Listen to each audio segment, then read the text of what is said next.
Good morning, everyone. I'd like to thank Ming for inviting Alaa and I to come in and give you a status on the PA effort at WMAC at Hanford. We are a work in progress, and so we're not going to be showing a lot of results. We're going to just kind of give you a status of where we're at in our PA effort, and it'll be very high level, no results at all, just to give you an idea of where we're at. And just a little bit of background about the history of our PA effort. It started back in February of 2009 with a scoping process that had been recommended to DOE at ORP that was similar in the one that had been used at Savannah River. And so we embarked on a scoping process that basically covered 10 different scoping sessions. We prepared data packages for each one of the scoping sessions related to residual inventories, soil inventories that had been released to the Vado zone, the natural system, so on and so forth. And I can relate to what Kent was saying about the relationship with our regulators and stakeholders at the beginning of that scoping process and where we are today. A little bit about our regulators and stakeholders. We obviously have DOE and the oversight organizations at ORP and headquarters. We've had EPA involved in our scoping, Washington State Department of Ecology. Let's see, who else? There's a lot of other contractors involved at the Hanford site that were interested in our scoping sessions. And we had Native American tribes that were involved, as well as the state of Oregon. So very lively group. A typical working session, which we continue to have today as we are generating results, is on the order of about 30 or 40 people in the room with another 10 to 15 people on the phone. And so they've been very productive for us. And one thing I will acknowledge is the help of Kent Rosenberger. He helped us quite a bit when we were talking about the engineered systems part of the WMAC. Matt Kozak was involved at the time, and he introduced to us the concept of using a system model to help us with scoping. He was using EchoLego at the time, which is the European version of GoalSim, I understand. And then I do want to acknowledge the support we got from Neptune and Company, John Tokes and Paul Black. We were on this track of, if John, you remember it very well, that we were on a track that was very similar to what had been used in a previous PA of the single shell tank system, strictly deterministic with sensitivity analysis. And John and Paul were very instrumental in convincing our regulators and stakeholders that using a system model, using GoalSim, could have used another type of software, but GoalSim, and that really helped shape where we are today. I think our use of GoalSim is very well accepted in our community. So with that, let me start by giving you a little idea of what our presentation is going to look like. I'll give you a little bit of background and the status of our performance assessment, and then I'm going to turn over the presentation to Alaa, and he will come up and talk about a couple of selected topics that we've been working on. One related to tank and grout degradation, coming up with a modeling approach for us to use at WMAC, as well as another hot topic that's come up lately about looking at the effects of Vado zone heterogeneities on our modeling results. So I'll turn it over to Alaa, and hopefully I'll have some time to cover both those topics. So a little bit about WMAC. It's located in the 200 east of the Central Plateau area. It encompasses tanks and ancillary equipment associated with C Tank Farm, which is one of 12 single shell tank farms on the Hanford site, a lot of them. You can tell us that we've got a lot of scope ahead of us in terms of closure of tank farms. These tank farms, there's 12 of them. They're part of 7 waste management areas, and they contain 149 single shell tanks that were built between 1943 and 1964. There's also a number of double shell tank farms that there's 6 of them, 5 in east area, 1 in west area, that are used to store and stage waste that's retrieved from single shell tanks prior to their treatment in the waste treatment plant that's being constructed at Hanford. WMAC was one of the first tank farms built. It was built in 1943 and 44. It's amazing. It actually took about 18 months to do that. At the same time, they were building a couple of tank farms in west area and starting B reactor on the river. So amazing feats by those early workers at Hanford.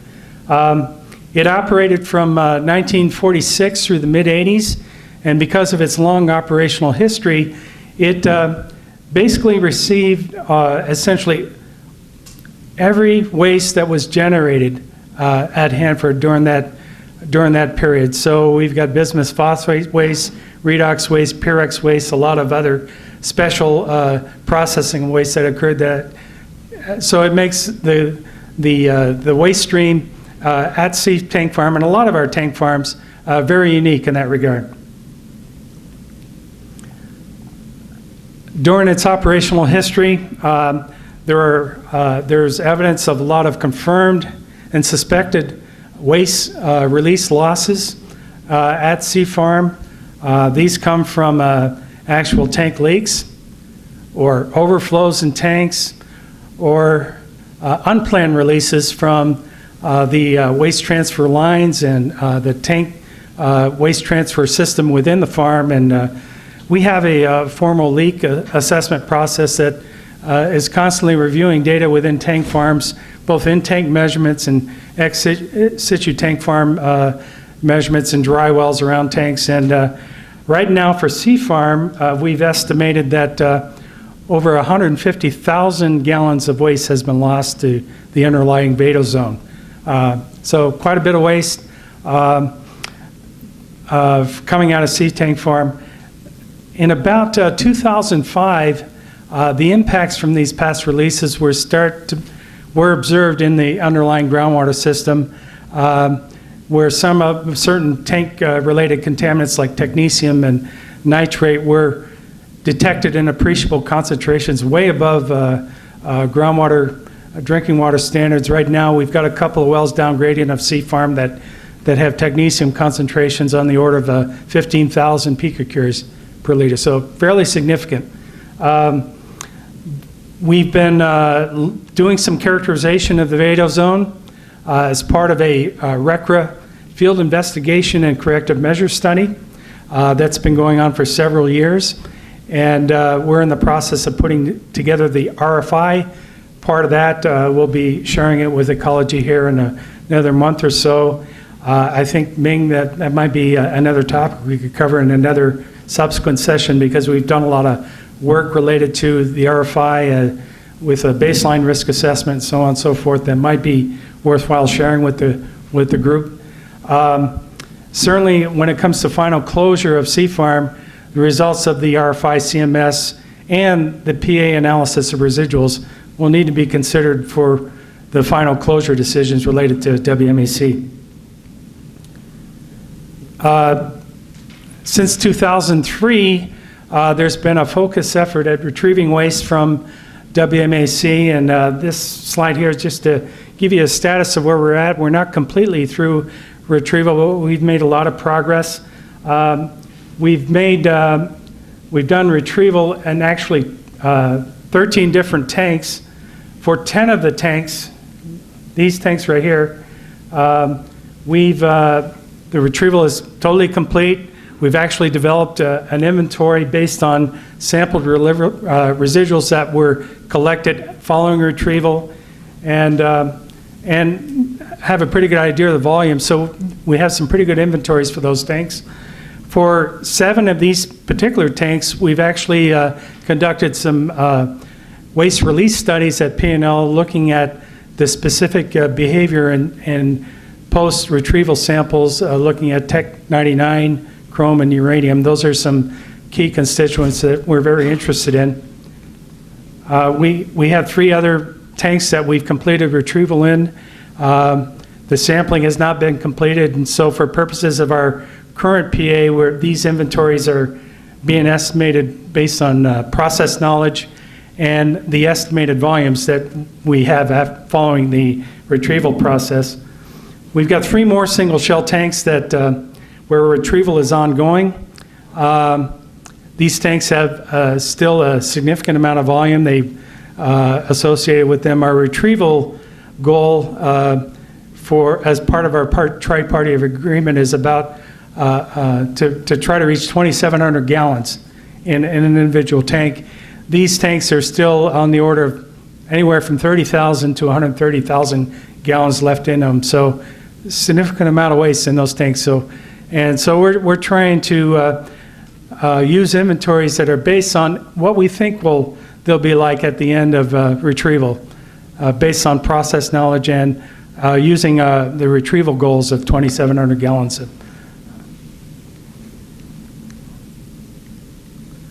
I put this up here to give you an idea of the kinds of inventories that we're looking at within WMAC by retrieve tanks, ongoing tanks that are undergoing retrieval, ancillary equipment, pipelines, and our current estimates based on some assumptions about those tanks that are under retrieval looks like we have on the order of about just under 2 curies of technetium, about 8,600 kilograms of total uranium, and about 170 kilograms of chrome. So it gives you an idea of some of the mobile constituents left in these tanks. Now, there is a lot of uncertainty, of course, with the what we're going to wind up with the tanks that are undergoing retrieval. One tank has about 81 curies in it right now, and we're not sure where we're going to wind up. These last 3 tanks have proven difficult to retrieve for a variety of reasons, and so we're reevaluating those our projected inventories for those particular tanks and as part of the PA process. This is a slide that depicts our geologic setting. So let's see. Is there a pointer on this, Ming? Yeah. Which one?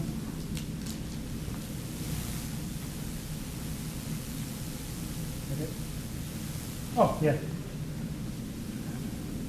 So the major units we have at WMAC include a backfill material that's basically just reworked sand and gravel that was in place around the tanks and the ancillary equipment after they were constructed.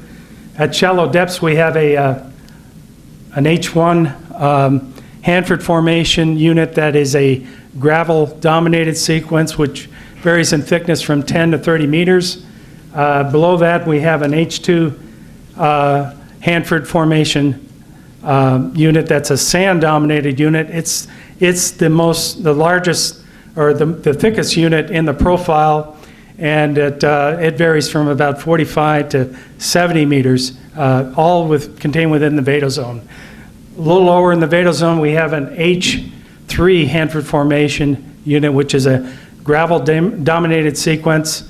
It's also found below the water table and actually makes up a very permeable, unconfined aquifer below WMAC. And below that, we have the Columbia River basalts, much less permeable than the overlying unconsolidated materials.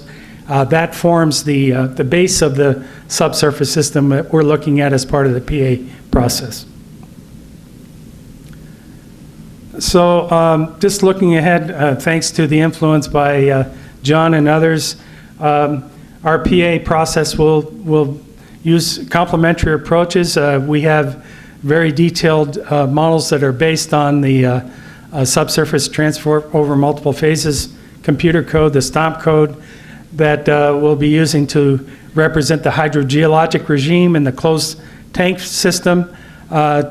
And the purpose for it is really to gain a good understanding of flow and transport from releases from the closed tank system.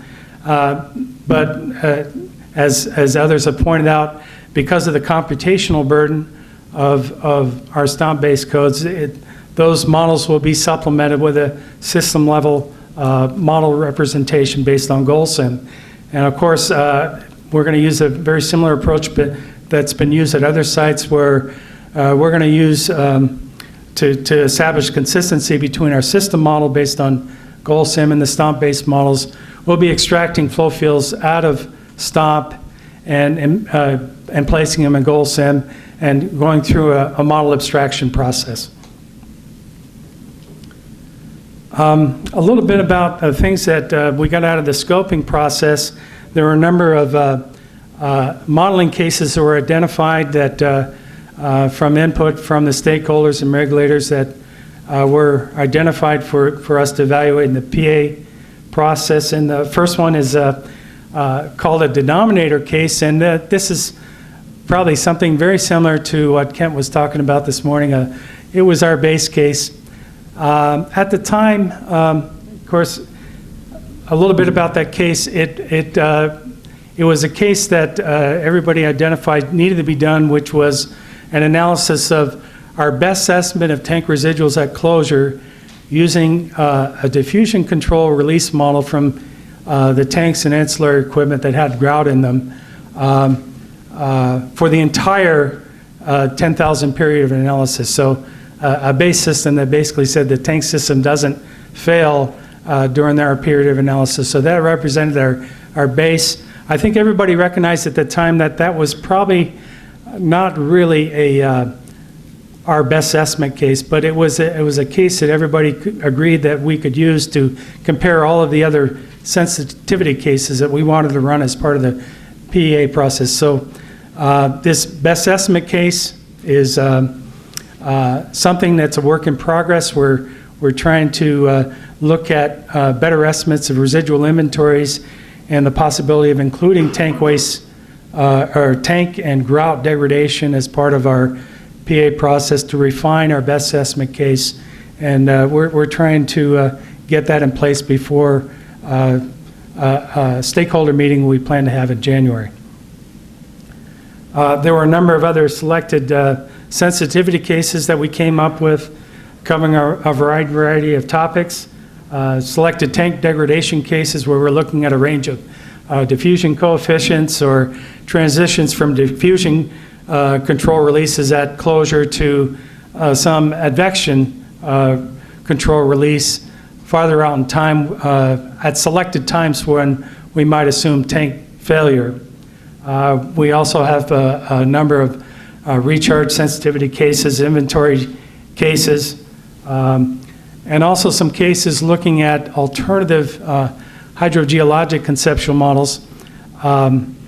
One in particular is one that was proposed by a geologist, Dr. Stan Sobczak, with one of our stakeholders from the Nez Perce tribe. And Stan worked with us quite a bit to try to get that in place. And we actually have two numerical models, one which is our base case model or denominator case model, and one based on Stan's work. And yesterday, I appreciate Greg talking about the work that AskChem has undertaken for us to shadow the PA effort. And he described the development of a highly heterogeneous model of WMAC that's being done by Chris Murray at P&L. Chris is doing the indicator kriging, and we're hoping that his work can not only feed what AskChem will be doing for us as they shadow the PA, but also provide us with some models that we can use as part of the PA process. Here's a depiction of our denominator case model showing the three-dimensional distribution of all the major units. It's the size of the model domain is it's about 740 meters by 780 meters by about 116 meters. And I'll quickly review the boundary conditions. We've got prescribed flux at the surface to represent natural recharge. We got no flow in the boundaries through the vadal zone down to the unconfined aquifer. Within the unconfined aquifer, we have a we have a prescribed flux on the up gradient side, which is sort of up on the northwest end of the model area, and a prescribed head on the downgraded side of the model, and there's a no flow boundary condition at the base of the model. These are, this is a plot of the composite fitted Van Genoegt and Moellem parameters that we're using for the soils that are being represented in the unsaturated part of the stomp-based model. These are, of course, for our purposes, given the recharge rates that we're looking at WMAC, pretty low recharge rates, we're most interested in this part of the domain, the very dry region of these curves. I've highlighted them right here. Looking at recharge rates in the model, we actually run the model up through the closure period with a couple of phases. The closure period in our PA is 2020. That's when the release from the tank residual starts occurring. But prior to that period, we have a pre-operational phase representing more natural conditions on the Hanford site, where we're using a fairly low recharge rate of 3.5 millimeters per year. During the operational phase, we're using 100 millimeters per year, representing high recharge rates in the tank farm areas where we have bare, gravel-covered, vegetation-free surface soil conditions. At the start of the closure period, we shift to a very low recharge rate of 0.5 millimeters per year to represent the emplacement of an engineered surface barrier, and this persists during the period of institutional control through the 500-year barrier design life phase that we've assumed in the PA effort. And beyond that, we revert back to the 3.5 millimeters per year, which represents more natural conditions. This is just a graphical depiction of those same rates to give you an idea of the scale of our calculations. And this only goes out to about 3,500 years post-closure, and obviously we get another 6,500 years beyond this plot. Hanford has got, there's a lot of juxtaposition of other things going around tank farms and other waste sites, other tank farms that we need to account for in the operational period outside of WMAC. And this plot here just gives you an idea of the different recharge rates that we're using to represent recharge through different surface conditions. We have there's another tank farm right here called A Complex that actually is composed of several single shell tank farms and double shell tank farms, and it has very same surface conditions as WMAC, so we're using a similar rate of recharge there. There are areas on the periphery of the model, like in this area right here, where we have a low-level waste burial ground, where the surface conditions are disturbed, but there's vegetation that's growing on that burial ground, so we have to try to account for that in the model. There's a couple other areas similar to that. In the immediate vicinity of the tank farms themselves, we have other areas that are just bare soils but don't have the gravel cover. This would be these areas right here. So we're trying to account for that by using a slightly different recharge rate. When you get out into the post-closure period, though, the assumption is that all of this is either covered with a barrier or all is returned back to natural conditions. This is a plan view depiction of the model domain, showing the principal direction of flow from northwest to southeast. This is very consistent to the conditions we see on the site right now as it returns to more natural pre-Hanford conditions. This flow pattern is also very consistent with what has been postulated to have occurred in the past prior to the development of Hanford site. I'm going to show you a little bit more detail along this direction of flow on this cross-section AAA in the next slide. This again is showing all the major units. And I'm trying to emphasize this part of the domain here that represents the underlying unconfined aquifer.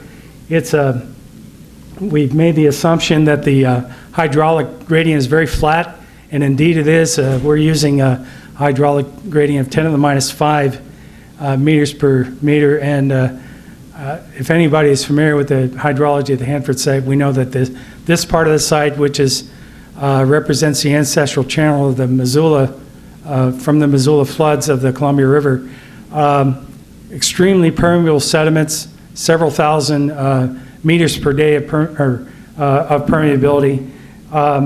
The heads depicted on the boundaries of the model in this cross section are about 2 meters below where they are today. Hydraulic connectivity of the aquifer in our domain is very permeable. We've assumed for the PA analysis in our base case of 3,000 meters per day. This diagram depicts our basic modeling approach for the system model. We intend to use the abstraction process to abstract flow fields out of STOMP and put them into our system model to represent a couple of different conditions. An initial period where the tanks are intact and flow actually occurs around the tanks, and then at some late period of time, another flow condition where the tanks no longer represent a barrier of flow, and we actually have flow right through the tanks, and Alaa will cover that a little bit later in his presentation. GoalSim and our system model is also being used to keep track of our residual inventories, as well as looking at the release from the residuals from the tanks and the ancillary equipment. It will be used to look at contaminant transport from the bottom of the tanks through the Veda zone to 100 meters in the groundwater system, down gradient of WMAC. We also are using GoalSim to implement the exposure calculations needed to look at dose and risk. Just a little bit about our implementation status. We've actually done the abstraction process for those two flow conditions that I just talked about. We've done the validation between STOMP and GoalSim, so we feel like we've got a pretty representative representation of the flow system in GoalSim now. We've got working system level models for all the known sources within WMAC, all the 100 series tanks, the 200 series tanks, all the key sources of ancillary equipment, including the pipelines. And so we've got a pretty good working system with GoalSim now. Some waste release models that have been implemented in GoalSim include diffusion controlled release models that can be used to look at diffusion releases from grout-filled tanks and ancillary equipment. We also have an evacuation control release model that can be used to look at release from pipelines that probably won't be grouted during the closing period, as well as that same release model will be used for fully degraded tanks. We've actually also implemented the release models for tech, chrome, and uranium based on the P&RA release studies, and we'll be intending to use those as well. The exposure scenarios that we've implemented in GoalSim are all the standard ones. The all pathways analysis, the air pathway, radon transport, scenarios for groundwater protection for both rad and hazardous chemicals, as well as scenarios for evaluation of the inadvertent intruder. A little bit about our schedule. We are ramping up right now with organizing a lot of STOMP runs that we made on our denominator case and our sensitivity cases for presentation at a working session in January. We hope to share that with ecology and get their input on additional cases we might run to include in our initial version of the PA. We're also going to be describing the parameters and the distributions of uncertainty we'll be using for those parameters as part of our goal sim analysis of uncertainty. We hope to present that and get their input as well. Our hope is to put together our initial PA documentation by the end of the fiscal year. That will include a 435.1 PA analysis of the RAD impacts, as well as a RECRA closure analysis for hazardous chemical impacts. And if all goes well, we'll be conducting a review with LFROG and ecology in the fall of this coming year. So with that, I'm going to turn it over to Alaa. Ready?